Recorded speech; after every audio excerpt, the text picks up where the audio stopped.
मेरा नाम सरिता है। उस समय मेरी उम्र सिर्फ 16 साल थी जब मेरे घर वालों ने मेरी जबरदस्ती शादी कर दी। दरअसल मेरी शादी नहीं कराई गई थी, बल्कि चंद पैसों के बदले मुझे मेरे घर वालों ने अपनी गरीबी मिटाने के लिए बेच दिया था।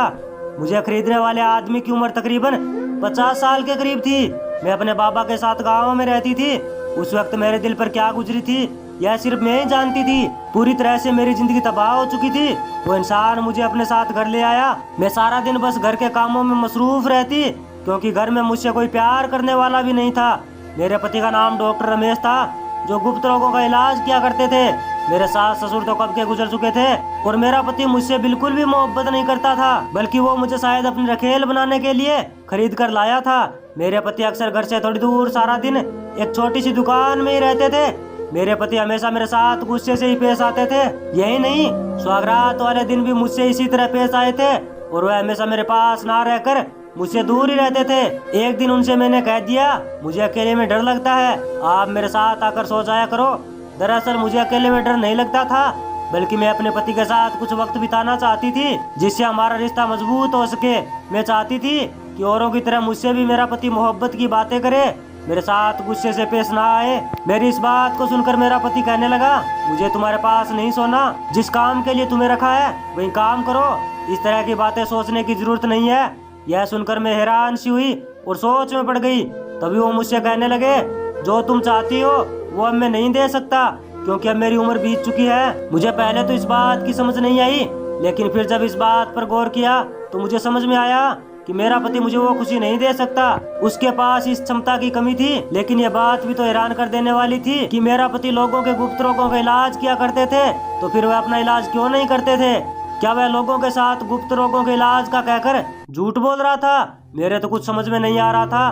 मेरे पति डॉक्टर थे, इसलिए सारा दिन घर से चाय पानी चाहता रहता था। एक बात बहुत हैरान कर देने वाली थी कि मेरा पति उनके पास आए लोगों की बहुत सेवा करते थे। जो भी मरीज आता तो उसे चाय लिए बगैर जाने नहीं देते थे, मगर इस तरह से इज्जत तो हम किसी जान पहचान वाले को देते हैं। मेरे पति की मरीजों के प्रति इस इज्जत के पीछे कौन सा राज छुपा था कोई नहीं जानता था। इसलिए मैं सारा दिन अपने घर से उनके लिए चाय पानी भेजती रहती थी। मेरे पति के पास मेरी उम्र का एक राहुल नाम का लड़का भी काम करता था, जो सारा दिन उनके लिए चाय पानी लेकर जाता था।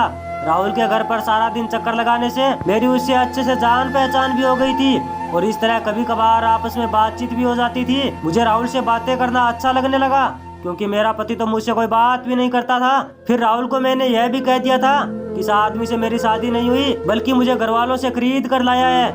मेरी इस बात को सुनकर हैरानी से राहुल कहने लगा, एक तरह तो आपके पति खुद को बड़े ही सज्जन डॉक्टर बताते हैं और दूसरी तरफ इस तरह की घिनौनी हरकत कि किसी की बेटी को चंद पैसों में खरीद लेना। मैं भी सोच में पड़ गई, क्या कि रमचार बहनों में से यह व्यक्ति मुझे ही खरीद कर क्यों अपने साथ लेकर आया। खैर जो भी था, अब तो मुझे झेलना ही था। मेरे पति कभी कभार मुझसे यह भी कहते रहते थे कि मेरे पास दूर दूर से चलकर लोग आते हैं। काफी दूर से आए लोगों के रहने के लिए मैंने कुछ कमरे भी बनवाए हुए हैं, जो दूर से आए लोगों को किराए पर रहने देते हैं। लेकिन हैरान तो मैं इस बात पर थी कि मेरे पति ने शादी के बाद मुझे कोई चीज भी आज तक नहीं खरीद कर दी, तो उनके कमाए हुए पैसों से वो क्या करते हैं। एक दफा राहुल से बातें करते करते मैंने एक ऐसी बात कह दी जो मुझे नहीं कहनी चाहिए थी और मैं बहुत ज्यादा परेशान भी हो गई थी। अगर इस बात के बारे में मेरे पति को मालूम हो जाएगा तो मेरे साथ क्या होगा? इस खरीदी हुई लड़की से दोबारा शादी कौन करेगा? मैंने राहुल से कहा कि मेरे पति इतने माने जाने डॉक्टर हैं, तो वो खुद का इलाज क्यों नहीं करते? तो वो इस बात को समझ गया था। उसने मुझसे कहा कि आपको कैसे मालूम? मैंने कहा, खुद मेरे पति ने यह बात मुझसे कही थी। इस बात को सुनकर राहुल हैरान सा रह गया और कहा कि फिर आपसे शादी क्यों की? ये तो आपकी जवानी बर्बाद हो रही है। मैंने कहा, मेरी जिंदगी तो उसी वक्त बर्बाद हो गई थी जब मेरे घर वालों ने चंद पैसों के बदले मुझे इस 50 साल के बुड्ढे को बेच दिया था। मेरी माँ ने मुझसे कहा था, बेटी हम तुम्हें मजबूरी में बेच रहे हैं, तुम्हारी तीनों बहनें भी जवान हो रही है और घर का हालात तो तुम्हें पता ही है। हम चाहते हैं कि तुम्हारी बहनों को भी तुम्हारी तरह बेचना ना पड़े।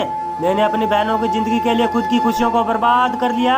सोचा था कि जो इंसान मुझे खरीद कर लाया है वो मुझे खुशियाँ भी देगा, लेकिन शायद मेरी किस्मत में खुशी नाम की कोई चीज थी ही नहीं। इस तरह राहुल के साथ मेरा दिल लग जाना कोई अजीब बात नहीं थी। मैं उसकी मोहब्बत में डूबती चली गई। अब राहुल मुझे अच्छा लगने लगा था। मैं किसी न किसी बहाने से उससे बातें करती रहती। मुझे वह बहुत ही ज्यादा हसीन और खूबसूरत लगता था। उसे देखकर दिल को सुकून मिलता था। कभी कभी तो उसकी बातों से लगता था कि मुझे वह भी चाहने लगा था। एक दिन मेरे पैर पर गर्म चाय गिर गई तो वह तड़प उठा। उसने फौरन मेरे पैर के जख्म पर अपना हाथ लगा लिया था और उस पर पट्टी बांधने लगा। उसे मेरे इतने करीब देखकर मैं भी उसमें खो सी गई थी। फिर हम दोनों ने एक दूसरे की आंखों में देखा तो शायद उसे अपनी औकात याद आ गई।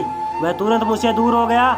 लेकिन एक लड़की जान लेती है कि सामने वाले के मन में क्या है, और मैं राहुल के दिल की बात जान चुकी थी। वह मुझसे मोहब्बत तो करता था लेकिन मेरे पति से डर रहा था। मेरा पति सारा दिन मुझसे दूर रहता। उसने मुझसे शादी तो की थी मगर हमारे पति पत्नी के रिश्ते की उसके सामने कोई अहमियत नहीं थी, क्योंकि हम दोनों एक दूसरे के साथ अनजान लोगों की तरह पेश आते थे। एक दिन राहुल ने मुझे हैरान कर देने वाली बात बताई। उसने मुझसे कहा कि आजकल ना जाने आपका पति सारा दिन एक कमरे के अंदर रहते हैं और मुझे उस कमरे में जाने नहीं देते बल्कि बाहर से वापस भेज देते हैं। मैंने उससे कहा कि इस बात के बारे में तुमने मुझे पहले क्यों नहीं बताया? तो कहने लगा मुझे आपके पति ने मना किया था, लेकिन मुझे उस कमरे में कुछ अजीब सा लगता है क्योंकि मैंने उस कमरे के अंदर से अजीब अजीब सी आवाजें भी सुनी है। मैंने राहुल से पूछा कि उस कमरे में ऐसा क्या हो सकता है। राहुल ने मुझे बताया कि उस कमरे में आपके पति का कोई खास मेहमान है जो उस कमरे में रहता है। आपके पति नहीं चाहते कि हमें इस बात के बारे में जरा सा भी पता चले कि कमरे के अंदर कौन है और क्या करते हैं। राहुल की बातों से भी मुझे ऐसा लग रहा था जैसे यह भी मुझसे कुछ छुपा रहा था। मुझे अब इस राज को जानने की और भी जिज्ञासा होने लगी। मैंने राहुल से कहा इस बात से तो मुझे भी कुछ शक होने लगा है। हमें देखना ही होगा कि आखिर उस कमरे में ऐसा क्या होता है जो मेरा पति मुझसे छुपा रहा है। राहुल मुझसे कहने लगा कि अगर हमें ऐसा करते हुए आपके पति ने देख लिया तो हम दोनों मुसीबत में फंस जाएंगे। मैंने कहा इससे मुझे कोई लेना देना नहीं, वैसे भी वो मुझसे मोहब्बत नहीं करता। एक दिन बातों बातों में मैंने उनसे पूछने की कोशिश की तो मुझे गुस्से से देखने लगे और कहा तुम्हें जिस काम के लिए लाया गया है तुम उस पर ध्यान दो।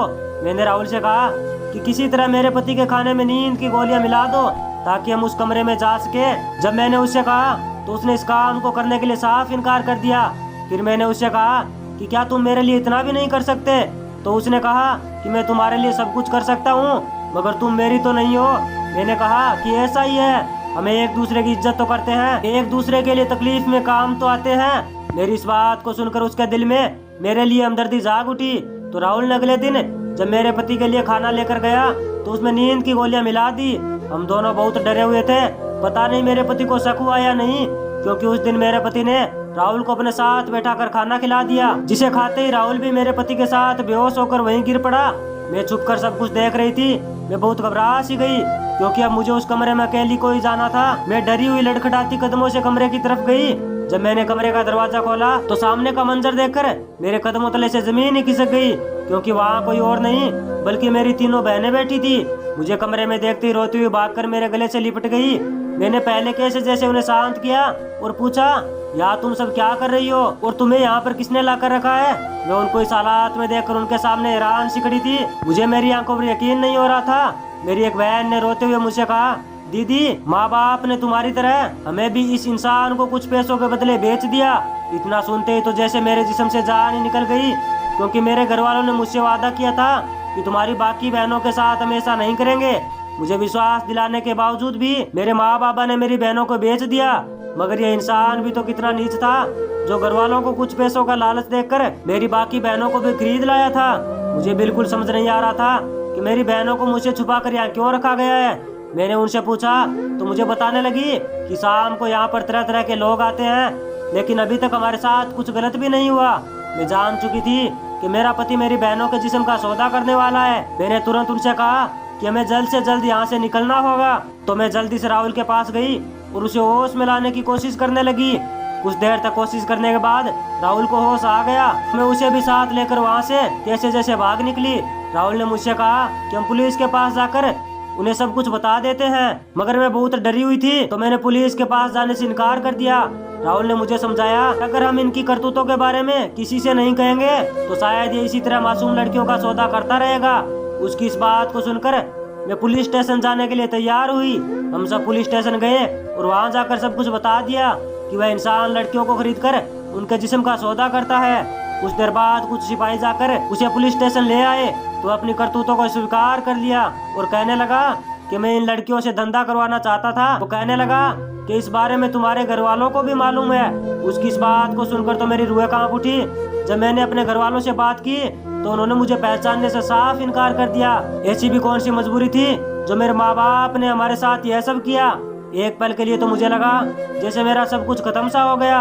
मैंने तुरंत वही अपने पति को तलाक दिया और उसे उसकी सजा दिलवाने के लिए जेल में डलवा दिया। अब हम राहुल के साथ मिलकर 5 हो गए थे, तो हमने अपने बाबा के पास जाने के बजाय राहुल के साथ मिलकर एक छोटा सा कारोबार खोल लिया, जिससे हमारी गुजर बसर होने लगी। मेरे घर वालों ने हम सबसे रिश्ते नाते खत्म कर लिए। मैं उनसे कभी मिलती भी नहीं। कुछ दिन गुजरने के बाद मैंने और राहुल ने शादी भी कर ली। अब मैं राहुल के साथ खुशी खुशी जिंदगी गुजार रही हूँ। मेरे माँ बाबा ने अपने हाथों से मेरी जिंदगी पूरी तरह बर्बाद कर चुके थे। आखिर एक माँ बाप भी खुद की औलाद के साथ ऐसा कैसे कर सकते हैं, ये मैं सोच भी नहीं सकती थी। मुसीबत के समय मेरे अपनों ने मुझे ठुकरा दिया, मगर राहुल जो मेरे लिए गैर था, मगर फिर भी मेरे साथ मिलकर मुझे इस नरक की जिंदगी से आजाद करवा दिया था।